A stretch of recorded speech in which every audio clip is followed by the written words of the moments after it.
கூடுதல் இருமாப்போடு சொல்லுகிறோம். 234 34 தொகுதியையும் திமுக கைப்பற்றும்னா. திமுக ஜெயிக்கும்னு சொல்லல. கைப்பற்றும். கைப்ப அப்ப கைப்பற்றுவதற்கான களப்பணியில இறங்கிட்டாங்க. 234 தொகுதிகள்லயும் பொறுப்பாளர்கள் போட்டாங்க. தொகுதிக்குழு, நாடாளுமன்ற தொகுதிக்குழு, மண்டல குழு, மாநில குழு, இதை தாண்டி இவர்களை கண்காணிக்க அமைச்சர்கள் குழு. ஒவ்வொரு அமைச்சருக்கும் 20 தொகுதி, 30 தொகுதி. இன்றைக்கு நான் வெளிப்படையா சொல்றேன். ம். கிட்டத்தட்ட ஒரு சட்டமன்ற தொகுதிக்கு ரூ.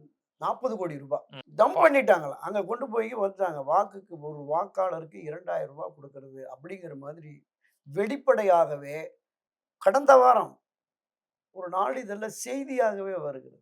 அந்த அளவிற்கு வெற்றியை நோக்கி போகிறார்கள். இந்த வெற்றியை ஈட்டுவதற்கு இந்த மக்கள் அதிருப்தியில இருக்கிற மக்களை சரிப்படுத்துவதற்காக ஏதாவது 1, 2 பண்ணணும் அப்படின்னு சொல்லிட்டு தான், இப்ப மீண்டும் ஒரு 17,00,000 ஒரு ரூ. 1000 ரூ. 1000 திட்டத்துக்கு மகளிர் உதவித்தொகை சேர்த்திருக்காங்க. சேர்த்திருக்காங்க. இந்த வருகிற இன்னும் ஒரு 1, 2 நாள்ல அந்த அறிவிப்பு வந்துருங்கிறாங்க. ஒரு ம். கார்டுக்கு ரூ. 3000யும் பொங்கல் பரிசும் பொங்கல் அப்படின்னு. பரிசு. ஓகே. பரிசு அப்படின்னு.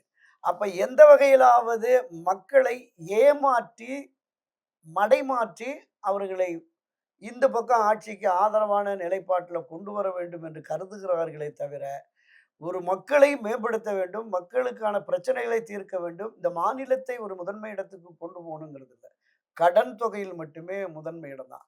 நீங்க 10,00,000 கோடி கடன வச்சுக்கிட்டு வளர்ச்சி பாதையில போனோம் அப்படின்னா, அது எப்படி எந்த வளர்ச்சி? அது வளர்ச்சி இல்ல ம். வீக்கம் அப்படிங்கிறத நம்ம பார்க்கிறோம்.